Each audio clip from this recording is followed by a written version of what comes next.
This is Ultimate Soccer with Soccer Steve. Let's go, Canada. Let's go. Let's go, Canada. Let's go. I tell you what, people, if you don't know by now that I get pumped for a Canada game, then, well, you should know because the national team play, I come alive. It's been a while since we've had a national team game to get around. And yes, Trouty McTrout, one of the faithful Canadian fans, he did sort of ask a question about where's the Canadian news? Well, we got lots of Canadian news. I tell you what, I'm going to be on camera here for maybe another minute. Then I'm going off camera for 9 minutes. And I'll tell you, Trouty, you will not be disappointed, nor will any Canadian fans, because there's a lot of good stuff. In that 9 minutes, there will be pictures and there will be video of the players. I'm talking about the 3 new additions to the Canadian national team, those being Victor Latori, midfielder with Ross County, a guy I've seen play, a guy I've been up to close and personal when he was at Cavalry FC. I'll tell you more about our friend Victor in that video coming right up. Tom McGill, goalkeeper, he's with Brighton. Brighton in the Premier League. I mean, we are touching base with some big clubs now as Canadian players around the world, right? Okay, yeah. So, Tom McGill, goalkeeper at Brighton, we'll touch base about him. We're going to give you an update on him because there's not a lot of news out there about Victor Latori or Tom McGill that you can get a hold of. So I'm going to give you some. And then talk about Dominic Zator, centre-back. Again, in this video coming up of 9 minutes of absolute detail of the Canadian national team, we're talking like the players, those 3 for sure, in the squad. We're talking the squad as well. You'll see it up in lights in front of your eyes. And I'll tell you what, I'll guide you through, as I always do. We'll talk about the last game in that video. We're talking about the Nations League games coming up, 25th and the 28th. That's Curacao, obviously right on the doorstep. And then, boom, second game up at BMO Field in Toronto for the big dust-up with our arch rivals. I call them the arch rivals. For me, they're the arch rival, and that's Honduras. Big respect. Love Honduras for the football. Big respect because they're a rival. There's nothing wrong with that. Honduran fans, big respect to you and your nation because you wear the badge. You fight for every single blade of grass. That's what I'd love sometimes the Canadian teams to do as well. Just go out there and want to beat you up, you know, but doesn't always happen, does it? Eh? Then we're going to be talking about things like, you know, the head-to-head records of this tournament so far. We're going to give you Curaçao's and we're going to give you Honduras's, the head-to-heads. You'll be surprised. You'll be surprised. Then we're going to talk a little bit about my prediction to slowly finish off the show. And then we'll talk about the next up and something finally as we come back on camera. These last 3 things is the predictions, the next up situation. And one final thing when I come back on camera is one of the things that I think we need to improve on. You'd be very interested to hear what that is. I know you got no clue right now, no disrespect, but you definitely don't know what I'm saying. But there's one thing we need to improve on. I'll tell you that when I come back on camera as well. So there's 9 minutes of real good detail. Like I say, the last game, head-to-heads, squad, the 3 new players you'll get to meet and greet. We've got video on some of their meet and greeting situation on where they're playing and what they're doing. We've got pictures on them too. And we're talking about the big 3 guys coming through, Victor Latori, Tom McGill, and Dominic Zator. Get around this. You're going to love this. It's 9 minutes of absolute quality, and a lot of work has gone in from BD, one of our art department geniuses. He's absolutely just going over time. Enjoy the work, enjoy the show, get in behind it. And to tell you what, if you haven't done already, please like, subscribe and like, and tap that little notification button and ring the bell, mate. All notifications, get all the videos all the time. Welcome in, guys. It's been a while, but hey, we've got a Canadian game, and I tell you what, I can't bloody wait. Watch this video. I'll see you after. Okay, guys, taking a look at Team Canada's form. That's what we went through since 2022. There's the games all in 2022, and obviously kicking off in 2023. We've got March 25th Nations League game and March 28th Nations League game. There's the scores throughout the year. Now, quickly reflecting through, if you want to fast forward on this, you go right ahead, but we've got some more stats coming through as we talk on this. I'll be on screen in a minute or two, but this is good stuff that you need to just keep watching through. Okay, so the first thing is Costa Rica away. Yeah, World Cup qualifier, we lost that one, then we came back, did Jamaica nicely, and that got us into the World Cup. Fantastic time, fantastic memories. And then the final one, Panama on the road, we lost. Then we had the 2 June 5th games cancelled, Iran and Panama, and then we moved on to Curacao, June 9th, where we won 4-0 at Vancouver's BC Place. It was a great game. It's a little crowd though, but put it this way, Curacao coming up. If we could get that scoreline, I'd be extremely happy. I don't know that 4-0 is what's going to happen. It's certainly not out of the reach, but we shouldn't underestimate Curacao. They got quite some football history behind them. Let's put it that way. So Curacao is June the 9th. June 13th, another big nations game against our big time enemies, Honduras. Let's face it, not enemies in a bad way, but enemies in a good way. It's always, you know, the rivalry has been built up ever since, especially recent times, 8-1. Back in the day. That's a terrible result we had there. But moving through, we lost that Nations League game against Honduras. And then Qatar.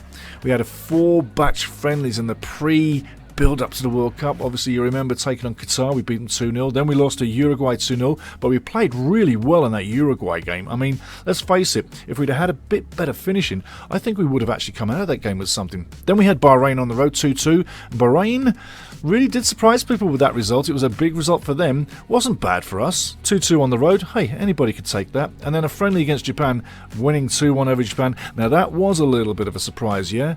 That was a little bit of a surprise. I was quite surprised.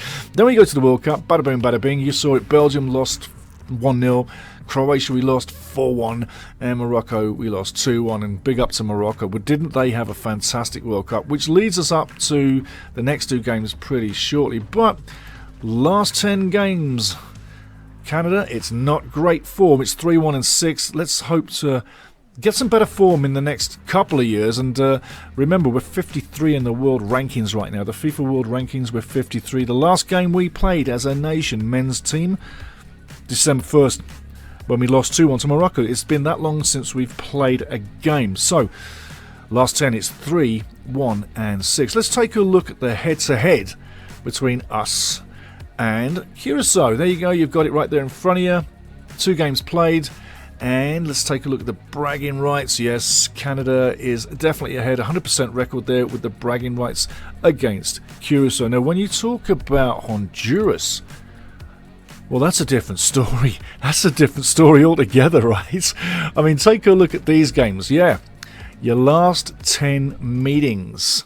It's pretty tight, you know. Honduras, obviously, over the last 10, they do edge it. 4 wins to 2 with 3 draws, but it's always interesting when you take on Honduras because it's never easy. But yeah, feast your eyes on a few of them scores. Not so bad. You look since 2009, it's been pretty even along the way, yeah? I'd say so. Anyhow, moving on, let's take a look at the bragging rights between Honduras and Canada. And there you go. 8 wins for Canada, 7 draws, 12 losses. 12 wins for Honduras and 8 losses for Honduras. I can actually see over the next maybe 10 to 15 years, with the way that Canada is moving and the way that more players are coming into the national team, and that this team will grow from 53rd in the world and get back to 33 where it was a year ago in the FIFA rankings. But I can see that over the next 10 to 15 years, I really believe that Canada will strike a few more victories than losses against Honduras, and thus the record or the bragging rights in a few years coming may well look quite a bit better. But that's what you got for now. And let's face it, playing against Honduras, it is exciting because they are a footballing nation, and it's pretty decent to play against them. Now, moving on, let's take a look at the squad. You see the squad, there's a few names there that you totally recognise, and they're guys that keep coming back for more. And it's the time of the year where we always get international games. It's an international window, and these guys have played hard in their league teams, but we love to see them come back for the national team, don't we, eh? I mean, we've all got our favourites. I'm not going to name my favourite, but we've all got our favourites in Team Canada's team and the lineup and the squad. And Johnny Herdman's doing a fantastic job. We all know that. Even if we're going to F Croatia at the World Cup, I'm having a laugh. But looking at the squad, I hope you're laughing too. But looking at the squad, there's a couple of new guys turning up this time around. Now, Tom McGill, this guy really does interest me. He's 22 years old. He's with Brighton. Brighton are in the English Premier League. Now, if you're any part of that first team squad at Brighton, you got to be something, because their player acquisition has been absolutely ferocious over the last couple of years. I mean, let's face it, Tom McGill, born in Canada, and he was born in Belleville, Ontario, but he didn't spend long in Canada. He went straight over to Brighton, and he joined Brighton at the age of 14, so he's been over there for 8 years, yeah? But His numbers are good. He was on loan at a few clubs, Worthing, Greenwich, Basingstoke, Crawley Town, a couple of loans, and he's done particularly well wherever he's gone. Now he's back at Brighton. He's looking to get a game or two, at least back up maybe Dane St Clair or Milan Borjan in the national team, but I would like to see him get a game here. I really would. I think there's nothing really lost if Tom McGill gets a start against Curaçao. Let's have a look at him, is what I say. But anyway, young kid, 22 years of age. He really does interest me. And like I said before, if you are with Brighton in the Premier League, you've got to be some kind of top quality. I'm interested to see what he brings. I've listened to him and I've seen a little bit of his play. But he's got a head on his shoulder. So Tom McGill, that's one of the new guys coming into the team. The other guy that I'm going to talk about is Dominic Zator. He's been a defender in Canadian soccer for quite some time. He's got experience around the globe too. He was with the Whitecaps too, also with Calgary Football Systems, Calvary FC and York United, both of the Canadian Premier League. Vazelunds as well was alone, and now he's with Polish club Korona Kielce. He's been around the block. He's a decent centre-back, and he's 28 years of age. I tell you what, it's time for him to come to international football and get a tryout, because I tell you, he's at the perfect age. Centre-backs normally become really good at their job when they get into the 26 to 36 age group. He's 28. He's in the lower part of that. But I tell you what, Dominic Zator, another guy coming into Canada's squad, I'd like to see him get some time, because I tell you what, it'd be very interesting to see how he plays within the system Johnny Herdman operates. Finally, the last guy we're going to look at, Victor Latori. Played a lot of time in the Canadian Premier League. He was with Cavalry FC, played 37 games, scored a couple of goals. Now he's over at Ross County, and he's with Ross County in the Scottish Premiership. He's only 21. He's still a young guy. He's only 5'8", but I tell you what, he's got an engine inside him that gets him all over the park. He's got a lovely touch on the ball, very much a great thinker, but it's instant brain, instant feet. He sees the pass, he makes it happen. He can score goals, and he recently did for Ross County in the cup competition, and it was a lovely curler into the top corner from just on the edge of the box. So he's definitely a guy that thinks the game, can play the game, and really knows how to get around the field. He's got a great touch, like I say, so look for good things with Victor Latori in Scottish Premier League football with Ross County, but I would love to see him as well get time in these two games, because I think he's got something that Johnny Herdman doesn't have right now. And I think if you look around the world with great defensive midfielders that then have the speed and the release of the pass like a Kante or a Conte, that's pretty much what Victor Latori is like. But he's his own man. He's got his own style. And like I say, he's got great feet, great touch, great thinking. He can release the pass, he's got the shot, he's good in the air, and for a little man, like I say, he's got a massive engine. So, that's the three new guys. The rest of the guys you've seen before. And I tell you what, everybody's arriving in camp fit, getting on the plane and heading to Curaçao very shortly for the big first game. Then they'll be coming home to Toronto for the final game of two, obviously against Honduras at BMO Field in Toronto. And don't forget, guys, we will be bringing a post-game show of the Canada versus Curaçao game from Curaçao at Willemstad, and then also we'll set you up after that for the post game against Honduras, and that's obviously coming off at BMO Field. It's a good job it's not coming off in Honduras, but let's talk a little football on the camera right now. Okay, well, I hope you enjoyed that. That was a lot of information to take in, but you know what? Lovely graphics, bit of music, bit of relaxation, a lot of there was some sarcasm in there. I did laugh a bit. And I hope you did too. I hope no one's angry at me, at least not today anyway. But like I say, a lot of good information. Now, prediction-wise, looking at the game, one of the things I want to see happen, not predict happen, is those three guys that just joined the squad. I'd like to see them get used. If one especially, Victor Latori, simply because I got to stand close touchline and watch him play. And I tell you what, it was very impressive at the CPL level. Now, you could say the CPL level is not the Scottish Premier League level. You'd be right. I guess there's a bit of a difference in not a Guelph, but there's a slight difference in speed, in technical ability and size, all little things, but there's a slight difference on all little things. Yeah, so it is a little bit better per se than the Canadian Premier League, not to be disrespectful. Okay, you know where I'm going with that. So Victor was great in the CPL and he's doing damn good in the Scottish League. So my hope is this: Let's have him in for one game. He can give us something totally different, something we don't have. He's got the ball-winning capabilities. Stephen Eustachio, Marc-Anthony Kaye have too, yeah? Got it, yeah? Samuel Petit especially. Or Piet's got it as well. So we've got ball winners, but he's good on the ball.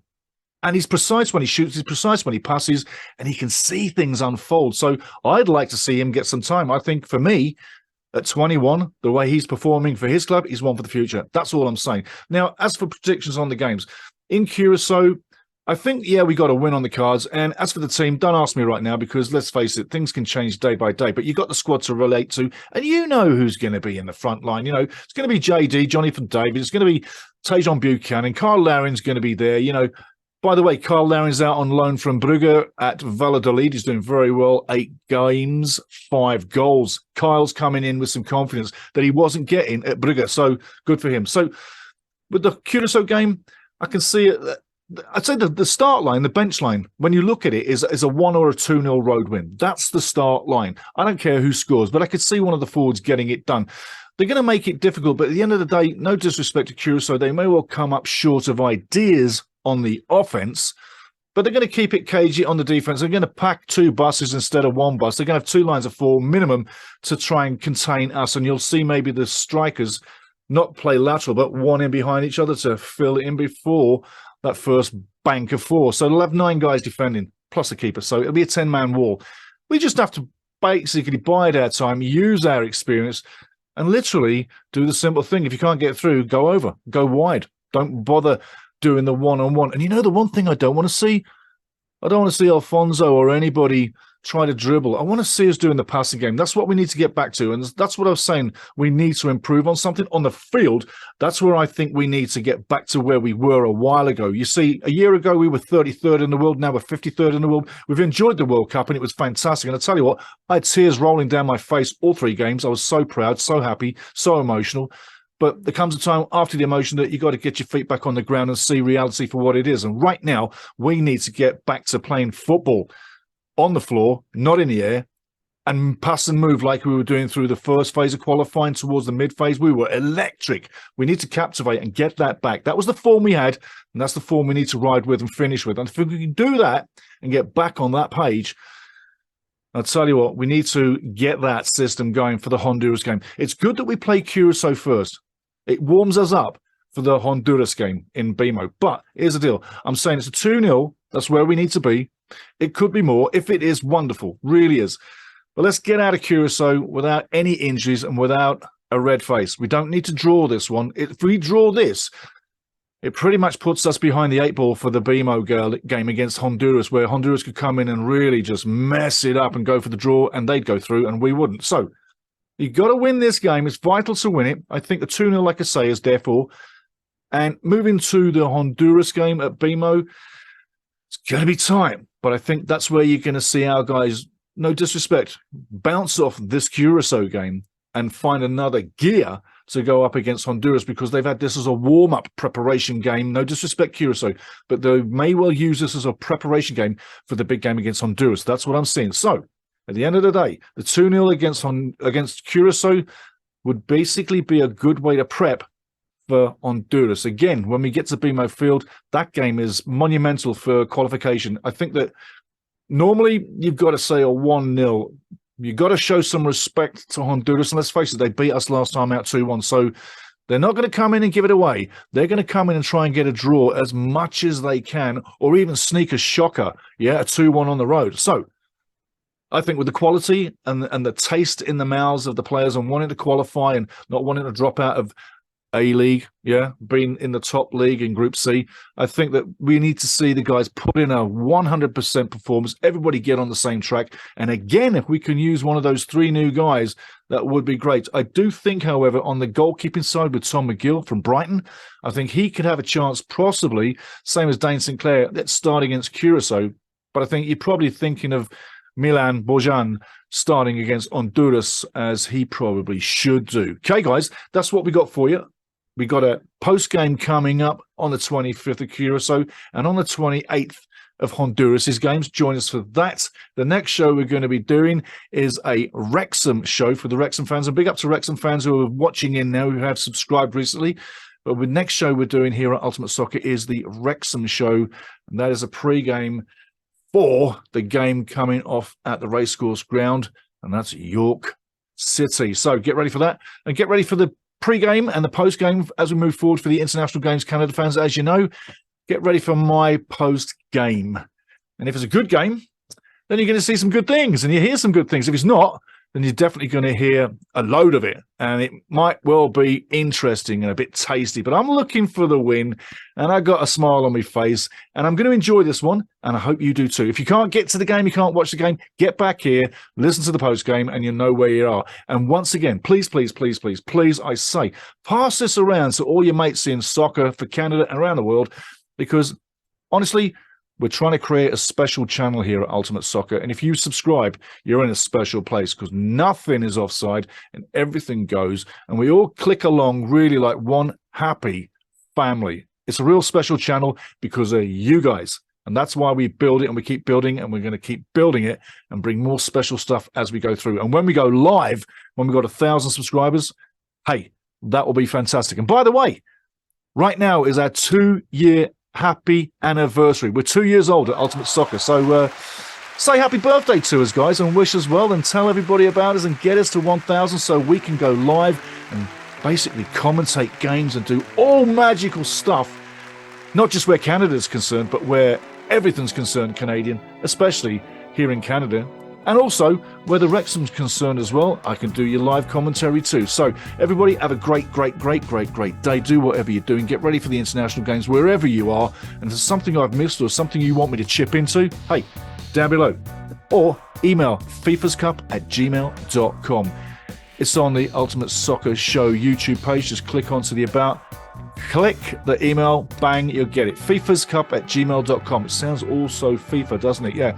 fifascup@gmail.com. That's what I used when I was working alongside and with FIFA on World Cup events. Funny, eh? Okay, enjoy it. Get into it. And 2-0 Canada over Curacao.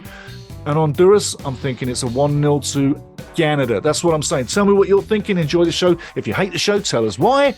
And if you like it, please like, subscribe, and like, and tap that notification button. Cheers.